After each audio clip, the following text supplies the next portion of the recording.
Welcome to the Find Your Leadership Confidence podcast with Vicki Netling. You are about to discover impactful lessons that help you grow as an individual, grow your confidence, and find the positive and good within you, so you powerfully and authentically become the best version of yourself. Be sure you visit our website at www.findyourleadershipconfidence.com. While you're there, subscribe to us via your favorite network. Now tune in, get ready, and enjoy the journey of emerging as a leader of exception in the 21st century. Welcome everyone to the Find Your Leadership Confidence podcast. I'm your host, Vicki Netling, coming to you from Roswell, Georgia. The goal of this podcast is to share topics and guests that will empower you to be able to grow as a confident leader and take your business or your life to the next level. Today, I'm so pleased to welcome my guest, Wendy Nash. Let me tell you a little bit about Wendy. Wendy has a 4-year somatic psychotherapy diploma. Her Bachelor of Psychology honors thesis studied the effects of loving kindness meditation on a pro-social behavior. And she's been practicing loving kindness and other meditations for almost 20 years. These inform her work with clients who are interested in learning how to integrate various meditation practices in daily life. These qualifications and experiences have been profoundly positive on her well-being and relationships, and turned around the negatives of difficult early life experiences. Some of the things that she has done in her life include 20 years of meditation practices in different traditions and countries, mostly focusing on loving kindness, but also insight, because kindness has shown to be the key to mindfulness I knew this word was going to throw me off. Efficacy. And efficacy, yeah. Yes, there you go. I knew there was I knew it. And it's that leads to better relationships and well-being.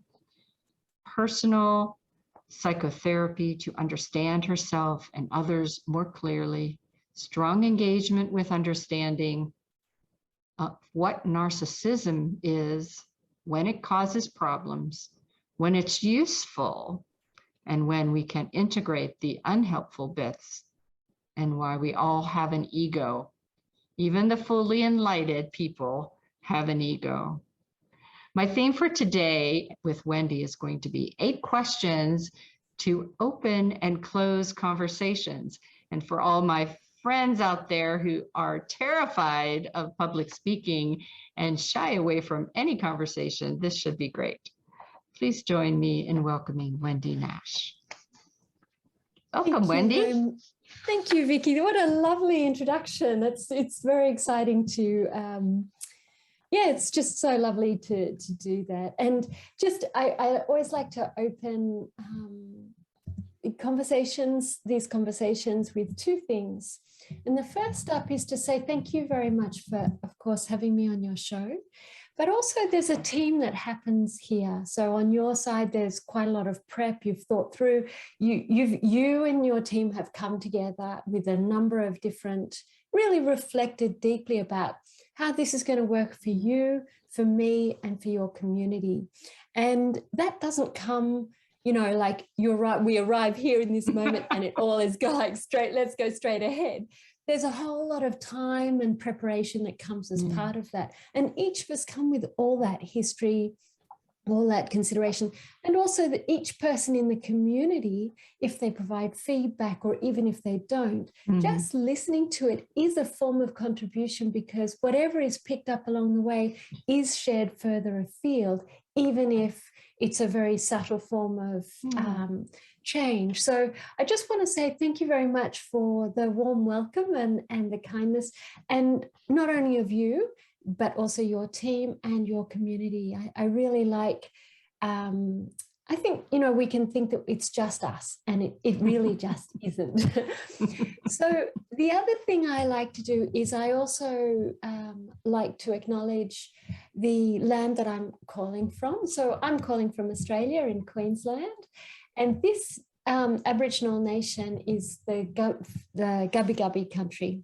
And this is an Aboriginal tradition. I'm white, I'm not Aboriginal, but I think it's really important to recognize the contribution that our elders and ancestors have laid for us. And Aboriginal people have been working in this country for living, considering, thinking about just really integrating themselves in the community for 70,000 years. Now, that's Christianity amazing. Is 2,000 years. So I know. This is 35 times longer. And they didn't build roads that went really fast. They didn't build huge structures. And so people thought, well, they're just kind of stupid because they're clueless. But actually what they had is a very strong system of understanding the stars, the land, the birds, and spirit. And so I just really like to include all that history that comes with me being in this place. My parents are English, and that also has an ancestry. And it's not until we kind of recognize where we have come from that we know where we are, and that then really guides us to where we want to go. So we have to kind of take all of that into consideration. That's my sense anyway. So lovely. And, for them to be around for that long of a time, that shows that they had to be intuitive, they had to be creative, they had to be survivors. And that's everything that a leader today needs to do. Sure. Just live up to the fear and just move through it. So you answered my first questions elegantly, which is always, what country do you come from? So thank you for that. That was a wonderful way for our audience to get to know you so much better. So we're going to get right into, what is the biggest challenge for entrepreneurs, in your opinion? I think it's the blind spot. I think it's, we come with stuff. We didn't arrive at this age in this moment without stuff, and even kids in primary school, I don't know about your primary school years, but mine weren't so straightforward. Yeah. There was a lot of stuff that I came with even at that young age. And it's not like that process hasn't continued. It sure hasn't. And because of our And because of our early experiences, and our dispositions and personalities and how we are within the world and what's happened to us in the world,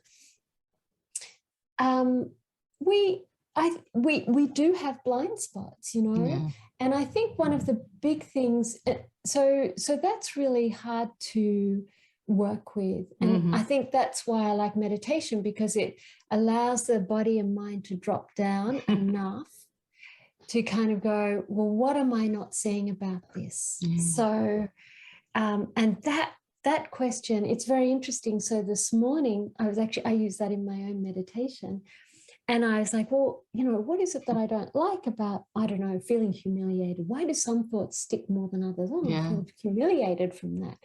And then looking at that further, like that's been a few weeks now. And that one, it's like, oh, I feel deeply flawed.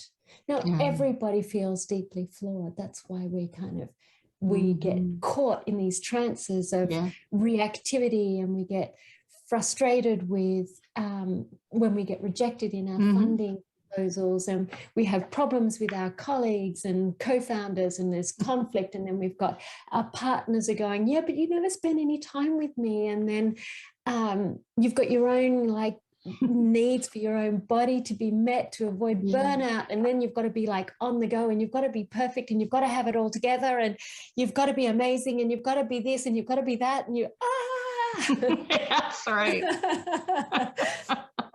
So sort of the blind spot really is just going, I'm actually wrong often, and I don't like to admit that, because who likes to admit that they're wrong? That's right. But actually, the blind spot is a kind of way of saying, I'm wrong, but I don't want to admit it. And I don't want to ask, but I don't know who to ask and how to ask. I know there's a problem, but I don't know where, how, who to kind of resolve that. So that's what I think is the biggest issue for entrepreneurs. There's so much information, that's like, what do they call it? They call it mental whiplash. There's just so much information. There's information coming out all areas of life. So it's not the lack of information. It's the lack of capacity to be able to integrate and sort the wheat from the chaff. And kind of do that with kindness, without feeling like we're deeply flawed and that we're a failure and having to push through when our bodies are exhausted, all that sort of stuff. So I'm hoping I answered your question. Yes, absolutely. Absolutely. And it is a challenge. We talk about imposter syndrome. We talk about feeling overwhelmed and frustrated and trying to not admit that you're not perfect. And for me, it's like I'm trying to teach people that it's okay to screw up, because I learn more from my mistakes than ever if everything goes great. Because everything goes great, I don't try to think of all the different ways I can do something. And the creativity and the innovativeness goes away. But when I have problems, I look at my 3-year-old grandson or my 6-year-old grandson and how they will work at something to try to figure out how to do it. And that lack of been there, done that is so interesting to them. And that's what I try to instill now in my years, in my 60s, is to just, where can I get that freshness? And so this is why I do what I do. Can I just speak to you about how to get that freshness? Is that okay about that thing about being wrong?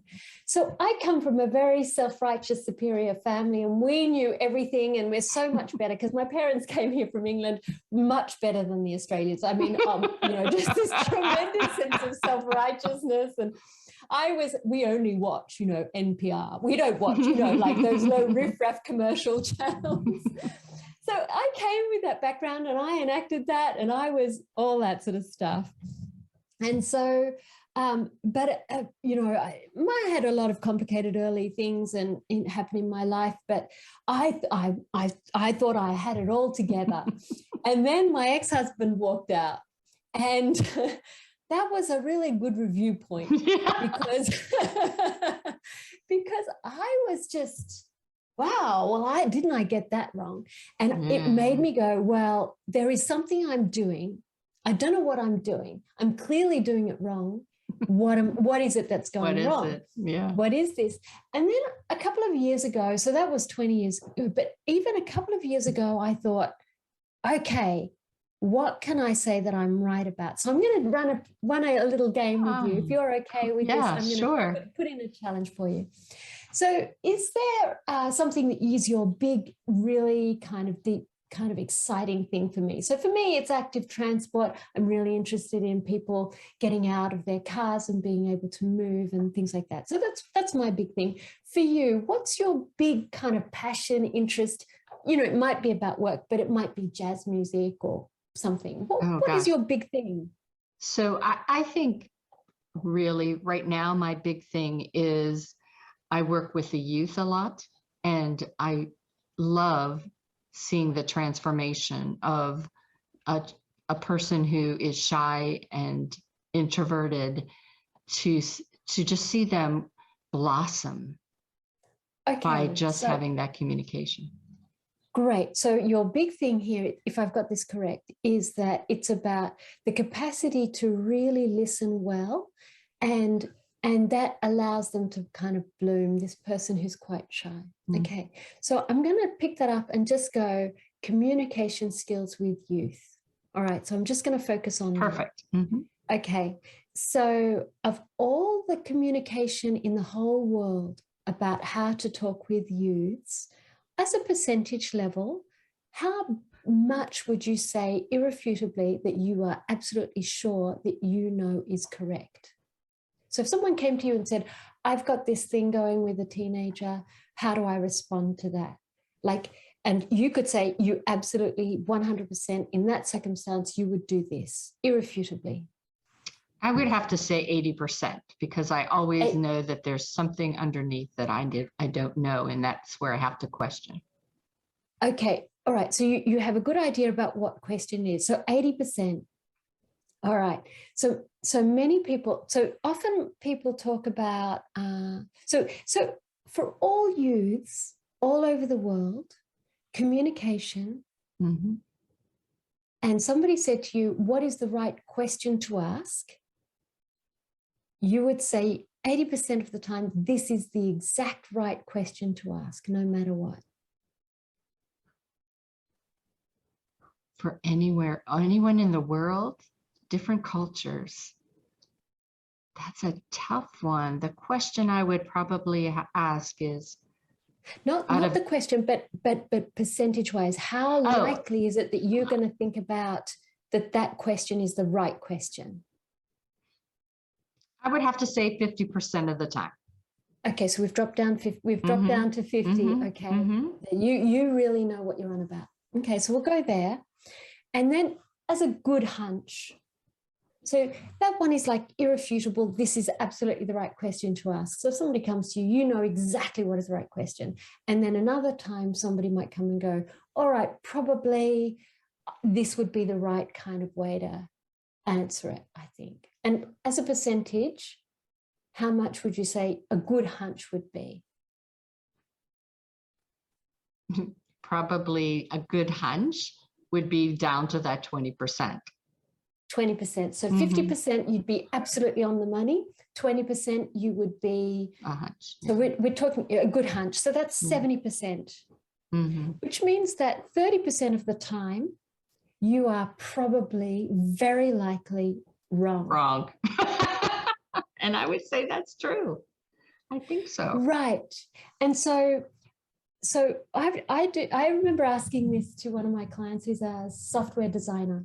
And I said, he's quite an arrogant man, very, very, very clever, has a lot of really kind of, he was gifted with a lot of things that were advantageous in society, good looking, clever, sporty, nice guy, anyway, a bit arrogant.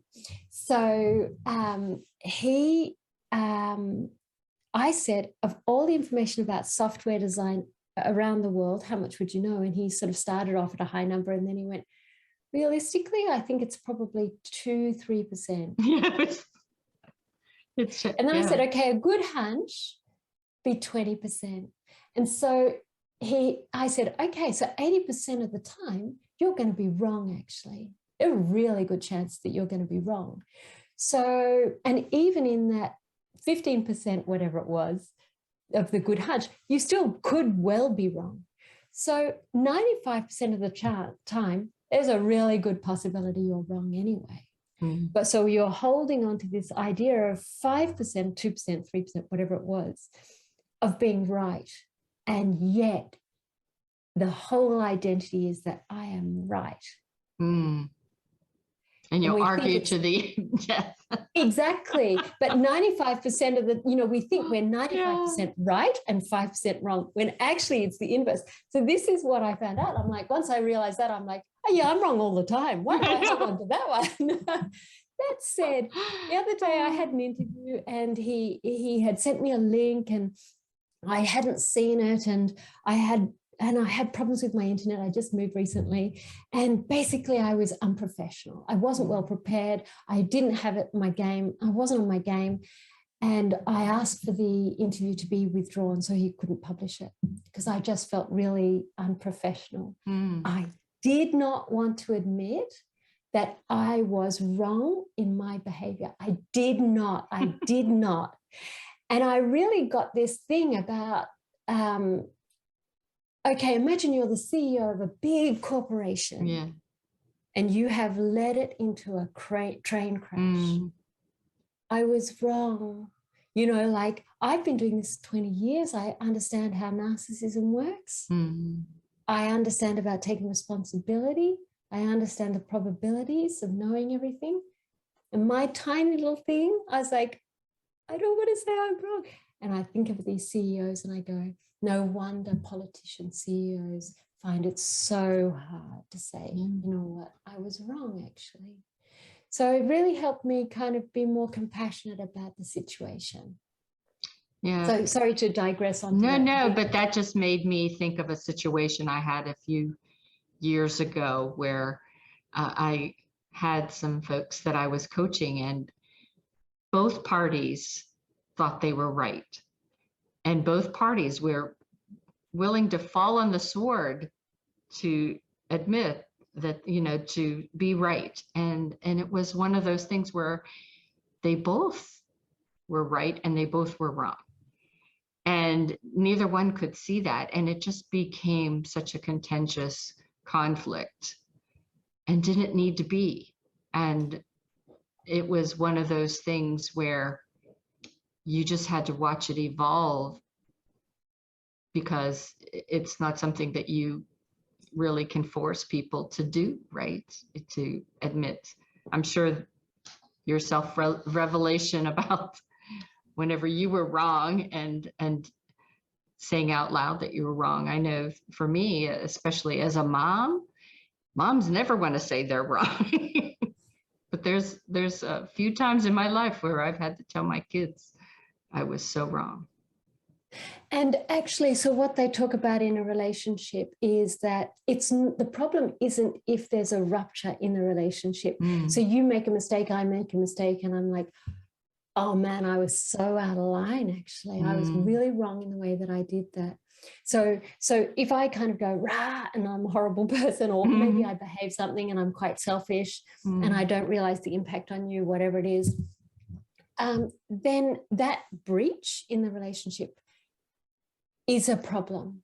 Yeah. But if I come back to you and I say, wow, I was such an ass when I did that. I am so sorry. What I see was my partner was this. This was what was going on for me, not to excuse it, not to say justify it, but just to say, wow. And I can imagine on your side how that came across was X, Y, Z, A, B, C. And then it's like, yeah, because everybody knows everybody makes a mess. Yeah. Yeah. But if you repair that relationship and you change the behaviors, actually it strengthens the relationship. I was just going to say that. If you had never made that mistake in the first place. Yeah. And I think that's what's really important. So what are the 4 questions we should use to open conversations? Okay. So I used to be really bad at, I talked a lot. I'm a very chatty person. But I used to think I was a good communicator because I talk a lot. And then I went, wow, I'm really wrong about that. I actually think introverts are much better communicators because they're such fantastic listeners and they're used to listening. So I think actually we kind of have misunderstood what communication is. We think it's about speaking, but actually it's about listening. And so the 4 questions kind of came about because I was making a mess of it and I couldn't figure out where I was going wrong. And so I had to kind of piece together a whole lot of studies and an evaluation and look at myself and listen and take note of people who were like, oh, that was a really good question. And what I realized is that it's kind of like this. Somebody comes to you with a problem and they say, or somebody comes to you with their day and they say, oh, I had a great day, or I've got this problem. In either of those things, often this is good, particularly if somebody comes to you with a problem where just because it's like, wow, I'm in the middle of something else and I just need a bit of a breather. So I'm going to ask this absolute stock standard question. And it's like, oh, so tell me more about what was going on for you. Tell me more about the problem. And that just gives a bit of a breather. So you can kind of go, okay, you're over there, that's fine. And let me just come to the party at the same time. And it gives an opportunity for the other person to feel heard. So you've invited a bit of a convo, but it's not intrusive, it's not solution providing, and it's forming that bridge to come together. So tell me more about that. Okay. Tell me more about that problem you're having. Tell me more about what was so fantastic about the day. And that just gives the body a chance to recalibrate. Mm-hmm. The next one is once this is particularly good for a problem, the next one is, what I hear you care about is trying to come to a really good solution that's not going to cost, buckets of money. Mm-hmm. So what I hear you care about. Right. And that says, I'm just going to tell you what I have heard. And it sounds like it's a statement, but it's actually a question. Mm-hmm. And it can't be, I think you're saying. So I tried this with a client to try and get him to say it. And he's like, I think what you're saying is this. I think what you think is that. No, that's not it. What I hear you care about is this. Mm-hmm. And the next one is my sense of what's your sense of the thing to go ahead with here? What's your sense of what is the next step? Mm. And then, the fourth question is, and how do you feel about today's conversation? How do you feel about our chat? And that just so the ties last up twos are kind of reflective, right? You're kind of forcing them to think a little bit more about what's been said. And I actually, with clients, I always ask that sort of as I get up to the last 10 minutes, I go, and how do you feel about today's conversation? Or, how do you feel about what we've been discussing? And it's like, yeah, I feel good. And it leaves it on a positive note. Mm-hmm. Or sometime last week, one client, she said, if you'd asked me 10 minutes ago, I would have said this, but now actually I feel much more at ease. Because sometimes you need to just not, like, it's a good way to kind of make sure everything is tied off in the session. Very good. But you can do this with family, friends, kids, whatever. And I think for the audience out there that are trying to have those conversations with potential clients and being able to actively listen to what is answered in those 4 questions is also important. Yeah. So what about the 4 questions to close that conversation? Yeah, so we think that asking, so somebody comes to you and says, I've got this big problem. And you go, why do you think that's a problem? Mm-hmm. Why? But if I ask you a question, why did you do that program? It's like, wow, I feel really accused, or I feel really blamed, or so why is actually a really bad one. We think it's an opener, but if I go, why did it go like that? Well, I don't know. The stars aligned, the galaxies interconnected. There were 25 people in the queue. I don't know. Whatever happened, the technology failed. Who knows? Like, it's such an endless question. It's not a helpful one. And why haven't you done your homework? Is a really bad one. So anything that starts with why is really a bad one. So that's one. Like, cross that one off your list of things to do. I forgot to say, what is also good to ask is how and when and what. The questions that start with how, when, and what is good. So I've gone over my 4. Sorry about that. No worries. I can't count. And other ones that are no good is, do you think, would you say? Because that says, do you think that it was a good program, Vicki? Well, that's actually coming back to my agenda, not yours. So that's not asking for more information. That's saying, I want you to answer the question in a way that I want you to answer the question. Mm-hmm. Would you say that this is the political situation in America today? That's fully loaded. It sounds like it's an open question, but it's completely loaded. But if you were to say, what are your thoughts about how things are going in the political situation in America? That's a completely different question to, would you say that the political situation in America is dire? Or do you think that Joe Biden should be president? It's a completely different question. Yeah, it's kind of loaded.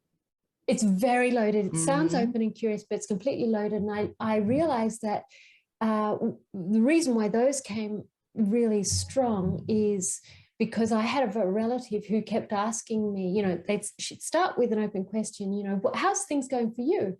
And then she'd say, do you think, or would you say, which was all about actually her, it's called switching language. I don't know if you know the difference between switching language and supporting language. Yeah. So this is switching language where you talk about your thing and then I turn it around and I start talking about me.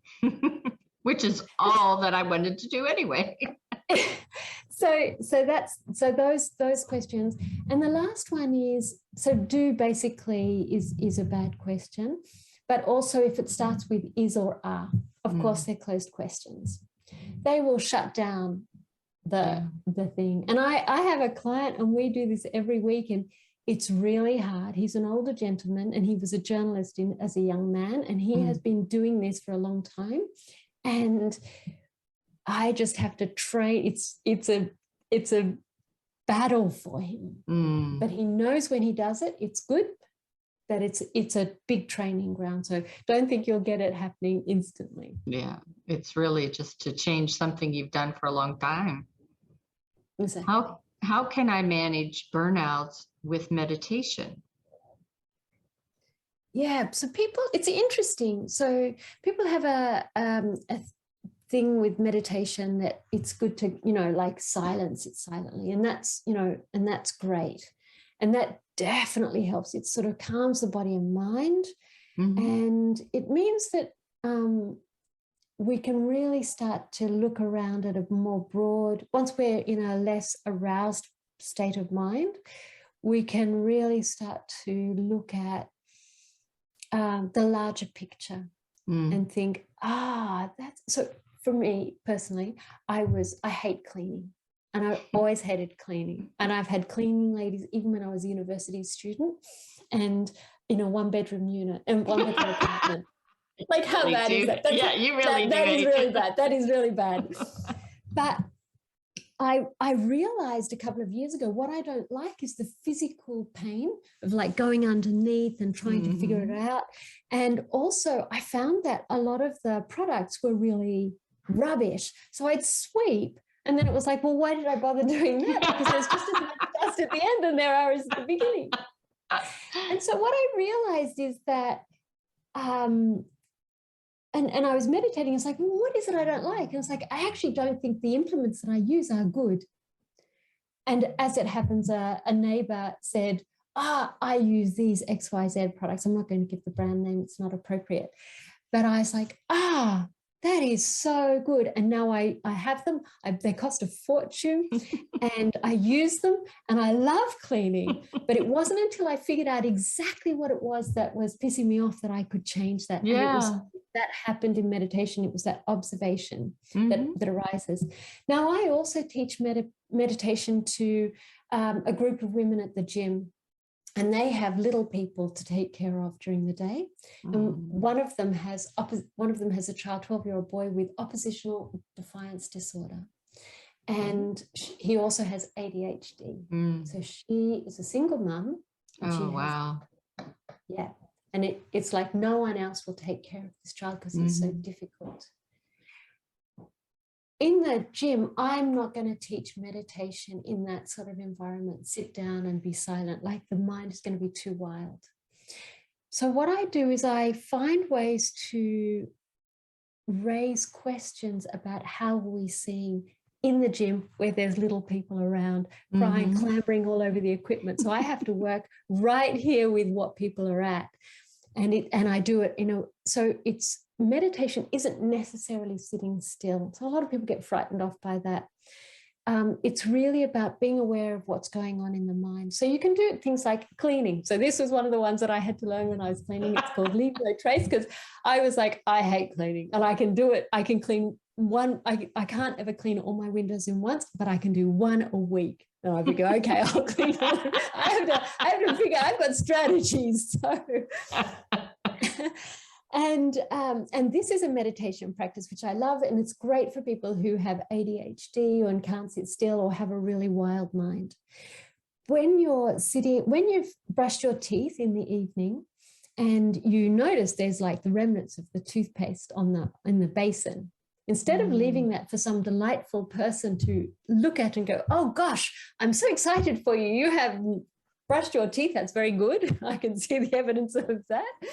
You just get a cloth and you wipe it down as if that activity hasn't happened. So you're leaving no trace of that activity ever taking place.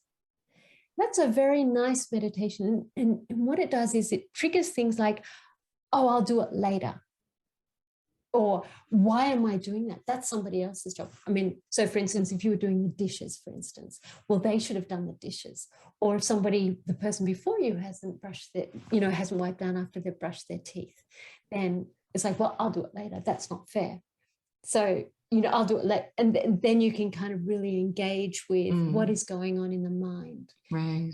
So that helps to deal with the burnout, the small things. That particular cleaning one is really good because then you don't have to do it all on the weekend.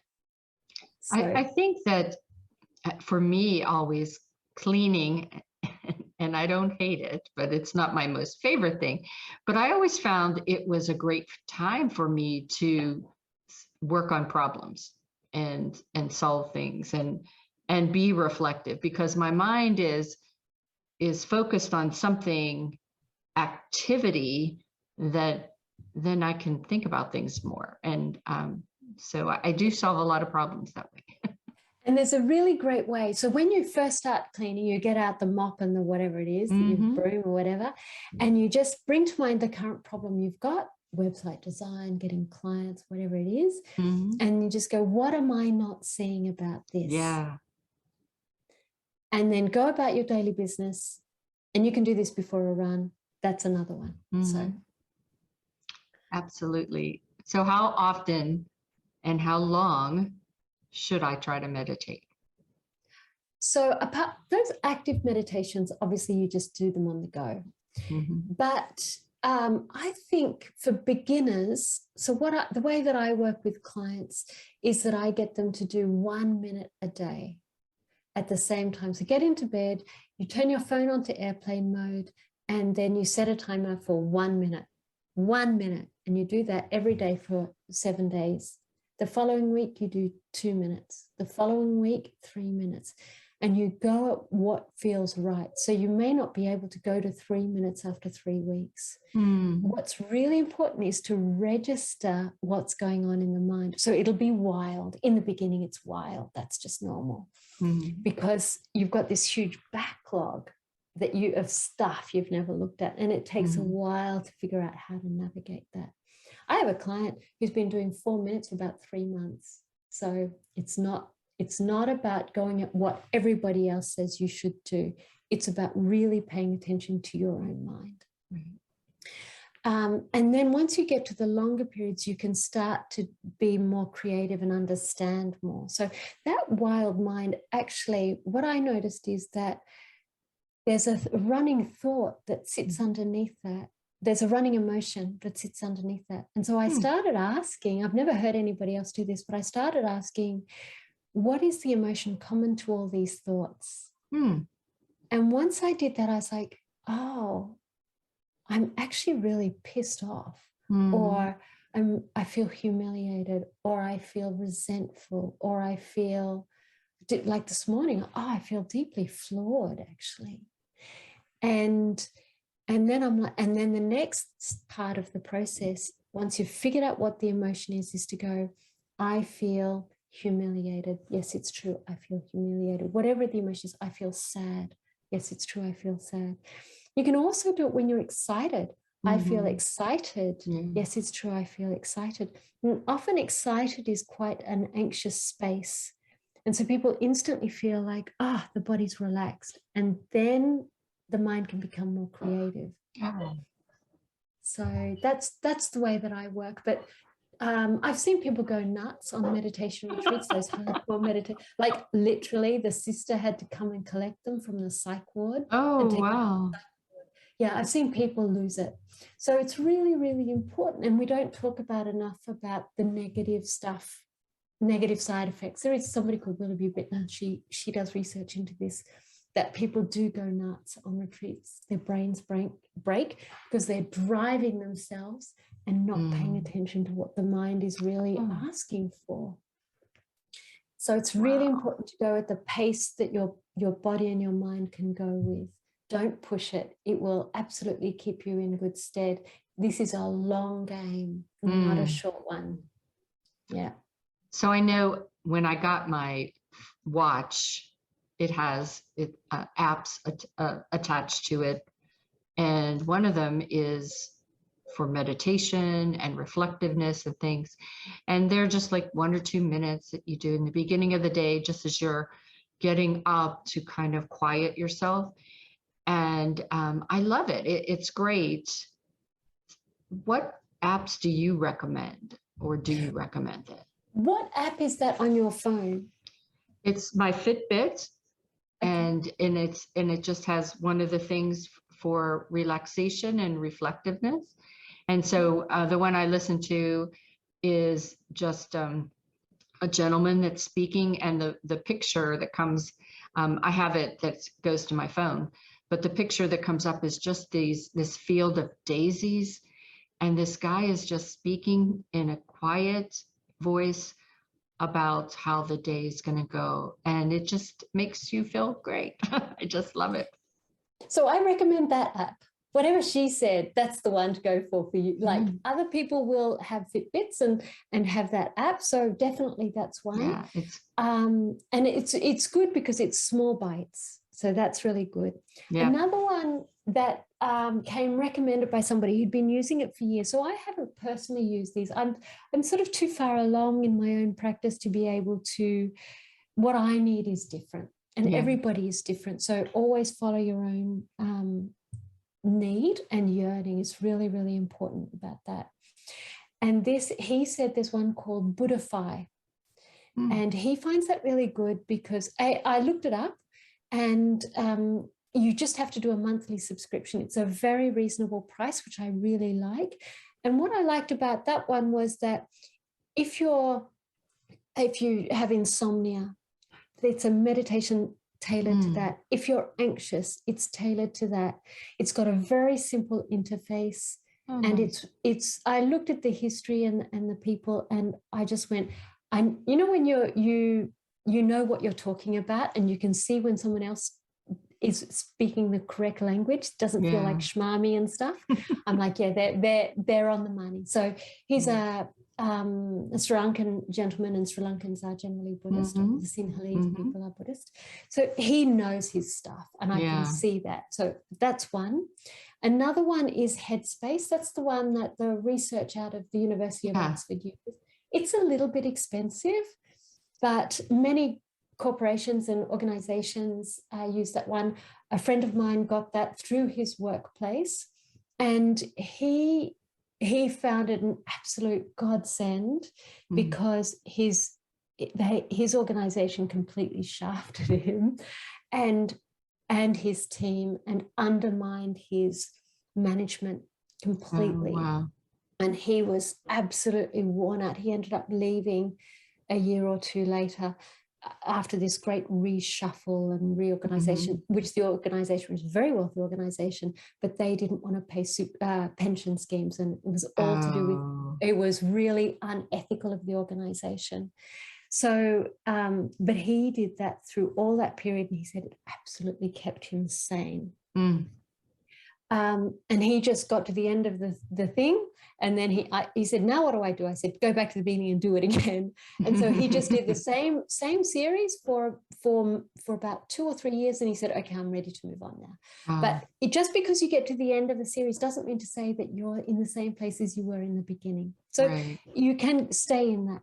Another one, which is more for Buddhists and people who are deeply reflective and curious about the spiritual and enlightenment and awakening and that sort of thing, is called Waking Up. And that's Sam Harris. And he has very, very good speakers. So he'll have conversations with people like Jack Cornfield. He has really, really solid people. I know a lot of the people he has on his program, and I'm just like, they're really top-notch people. So that's another one. And my personal practice book that I use is actually Awakening Through Love by John McCransky. That's the text that I use.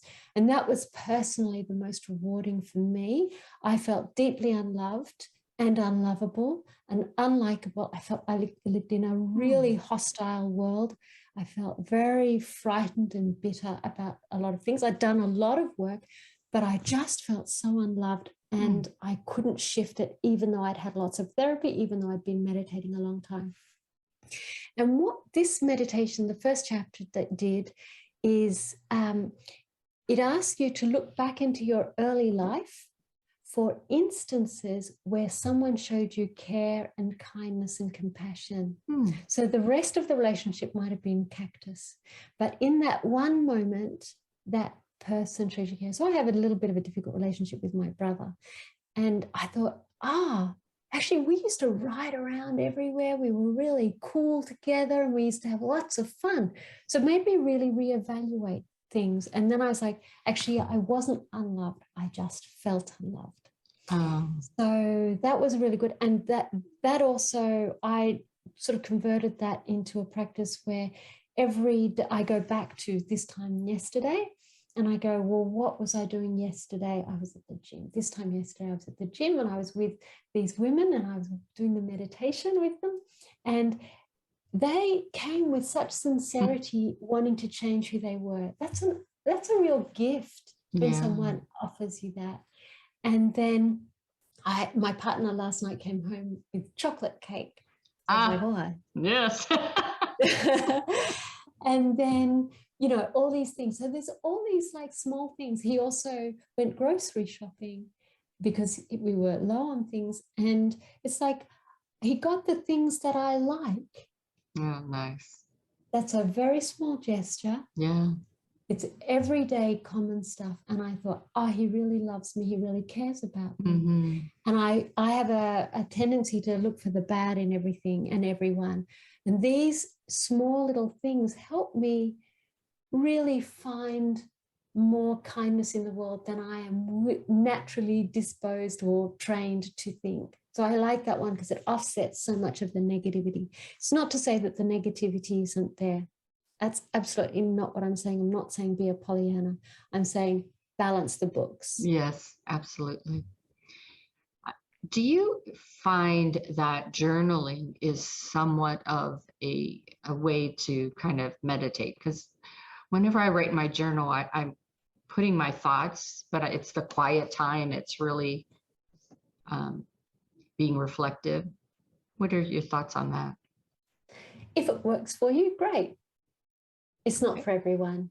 I'm supposed to journal. I'm supposed to do it as part of my training. And I just kind of go, but by the time I've written it, it sort of feels also redundant. And I'm quite an active person and I kind of process things as I go. And what seemed like, wow, that was amazing. Then I look back and I go, gee, that's like self-congratulating rubbish. I thought I was so God's gift to the universe. And I just full of it, like get over yourself. Oh, that's too good. All right. So what is the simplest way to improve your mind aside from meditation? Drink 2 liters of water a day.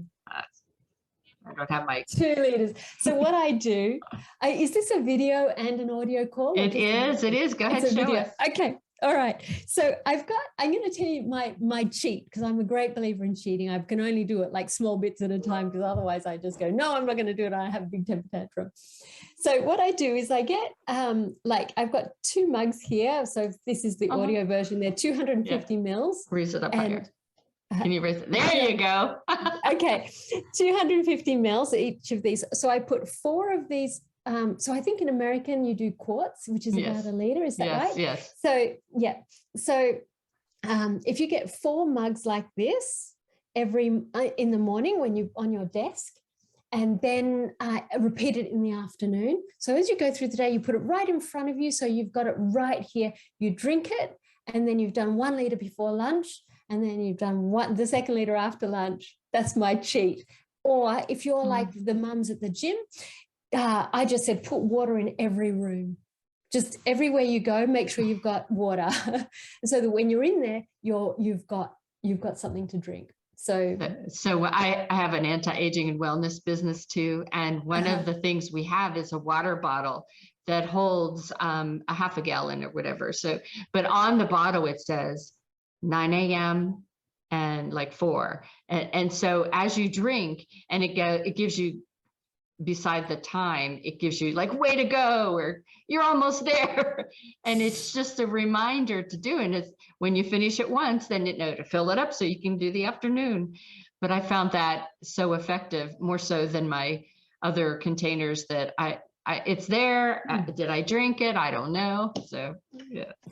Yeah. So, and, like we can think that these things are big and highfalutin and stuff like that. But the research is unequivocal. You would know that. It's unequivocal about that, definitely. And looking for the good stuff in life, like not being, so really receiving gracefully the good that comes your way. So I'll tell you a story. Have I got time to tell you about a story? Yes. I'm sorry about this. No, go ahead. So at the gym, one of the women, they come from, I'm in quite a poor area now where I live. My partner works at the council nearby. So we just made sure it was walking distance for him. So we're in a poor area. And I work with, so the women in the gym their background is often quite domestic violence, quite abusive. They come with this stuff. A lot of the children in this area have disabilities. There's a lot of stuff. So I was at the gym, and the first meditation I did was look for all the good in your day. And so she said, she came up to me yesterday, and she said, I did this. My husband came home from work, and he'd had a really bad day, and he was grumbling and griping and having a bad time. And so I just went, I'm going to take a leaf out of Wendy's book. And she got a piece of his favorite cake, cup of tea, his absolute favorite cup of tea. She sat down with him, listened to what he had to say. And then he had his gripe, and then she said, okay, and now I want you to notice that your wife, who absolutely adores you, brought you your favorite cake, your favorite drink, and you live in this beautiful house. Your children are healthy and well. They're kind, lovely people who are doing well in school and all the rest. And I just want you to notice the good that is here. Yeah, understanding gratitude. So my practice, I just said, oh, it's a meditation practice. She used it as an intervention. She said within 30 seconds, his whole mood changed. Yeah. So it's very interesting. So I think allowing the good in, not being a positive thinker, but allowing the good in is absolutely really I think important. Those moments every day of gratitude, of understanding what you're thankful for. I think, but I also think sometimes that can be a bit more doing. I'm supposed to be grateful, and sometimes it's really not that. Sometimes I don't want to be grateful for the crummy things that have happened in my life. I want to punch this person on my nose, But so it's like it's like that person is really pissing me off, and owning that, and then also going. Yeah, and the sun is shining. It's a really lovely place. And my other neighbors are lovely. So whatever it is. So it's not to... It's the balance. Yeah, I wondered whether the gratefulness movement thing had sort of turned positive thinking. It was like the new incarnation of positive thinking. And I sometimes feel it can be a bit bypassing, spiritual bypassing, where I don't really feel actually resentful and pissed off and angry and sad and hurt. I'm really grateful for this difficult experience, like that I'm like being real, be real with what's here. And no emotion's going to kill you. So, yeah. Well, it is time for rapid fire. And that is where I will give you 5 phrases. And whatever comes to your mind, just give me what you think about this phrase. Okay. The first is life as a top level leader. What comes to mind when I say that? Life as a top level leader. So I don't think I understand the phrase. So if I was a top level leader, am I always going to have the perfect life, or is my life going to be in that will I have that balance? What would you say? Is a top level leader? It sort of depends on you. Like, all right, so I worked with a woman who was really angry, and I had just split up with my partner, and I was angry, and I was going, oh man. And I was listening to an audio with Pema Chodron,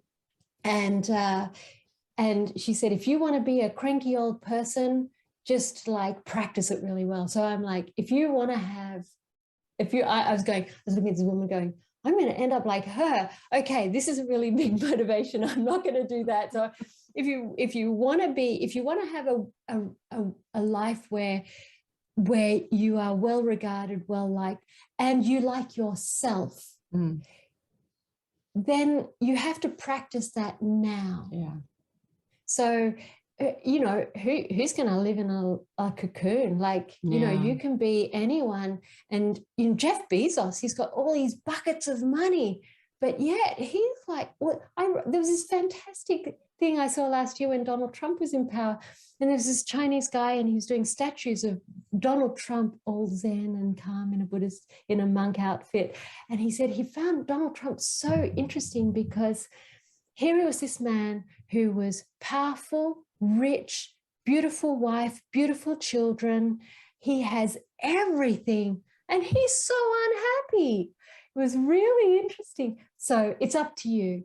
Right. Very good. The next is, and this kind of goes along with what we talked about with the youth earlier, but what advice would you give teenagers, who have, I think, especially in this time of social using phone and things like that, what advice do you give to teenagers about having communication and how to be conversationalists?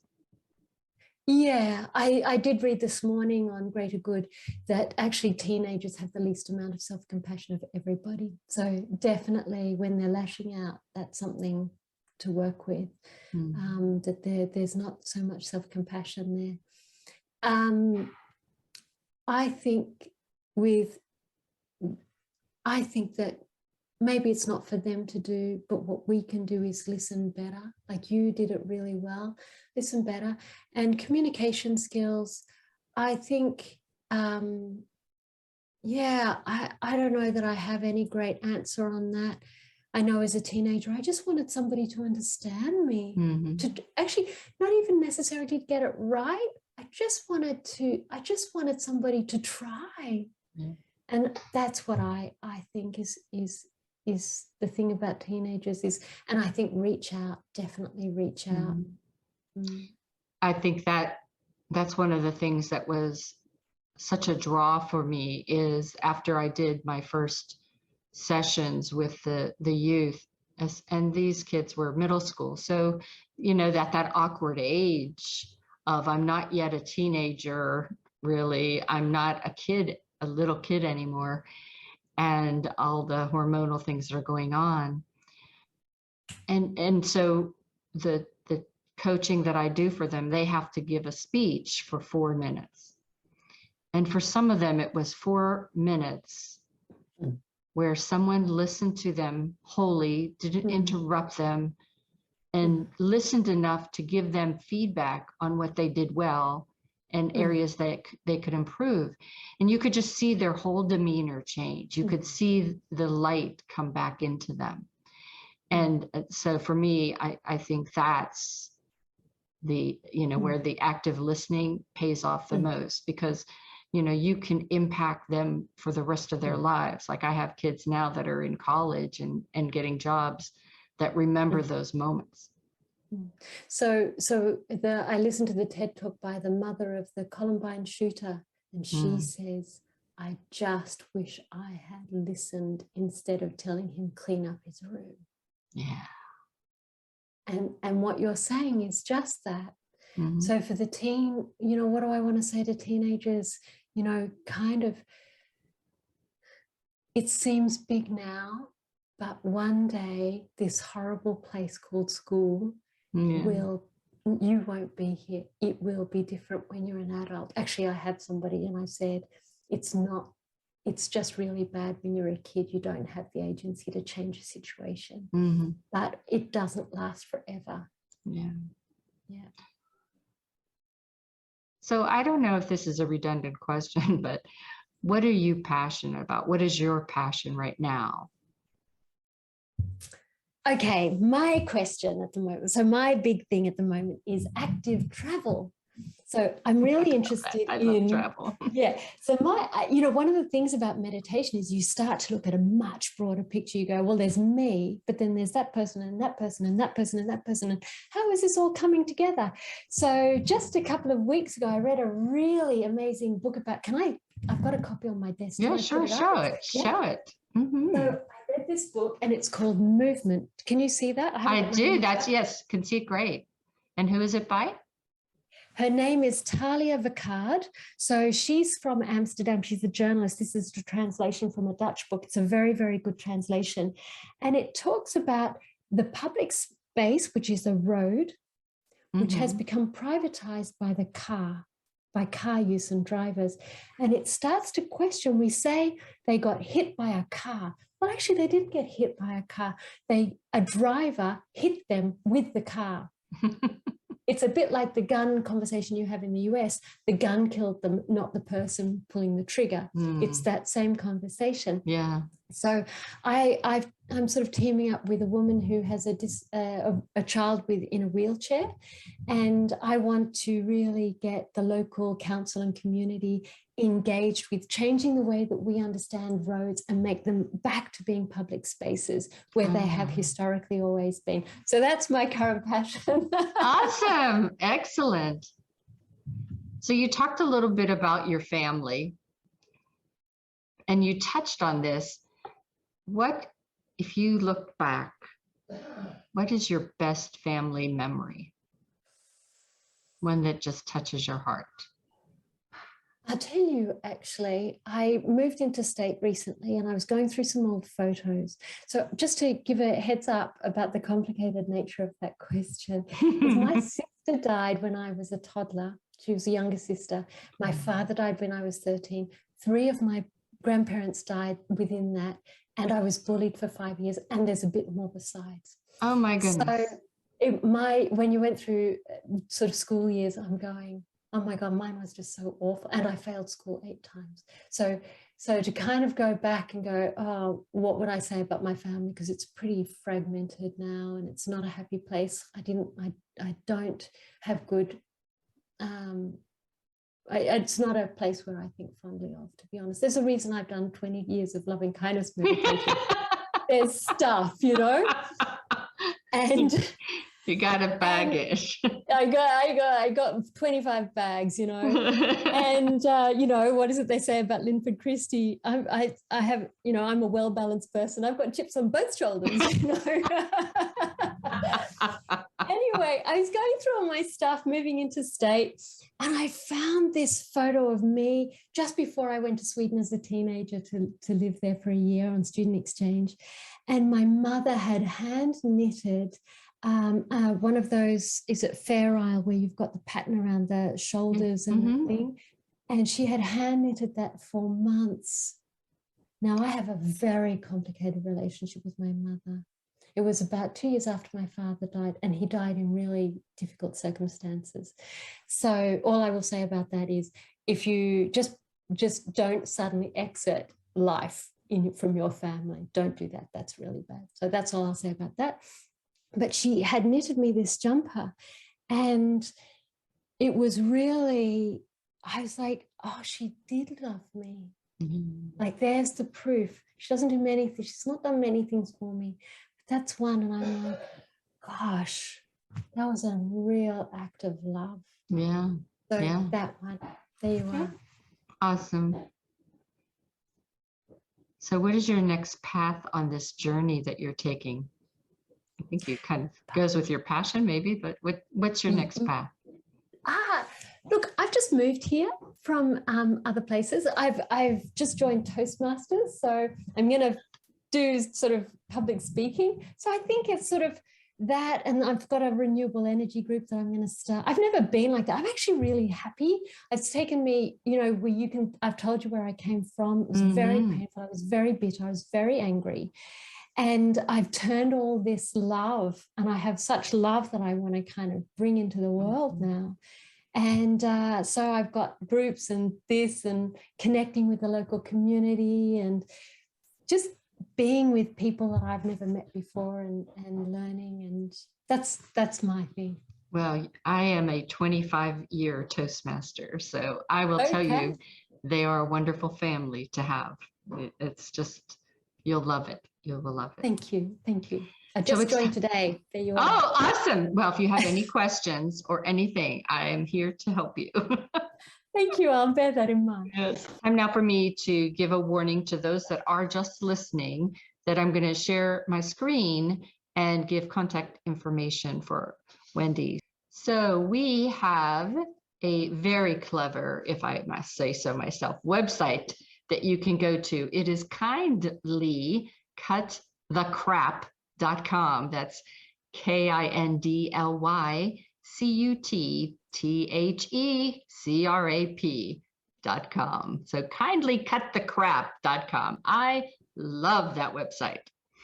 Her LinkedIn is Wendy Nash, and she has an opportunity for you to get to know her a little bit better and explore whether or not she might be able to help you. So why don't you share a little bit about your gift?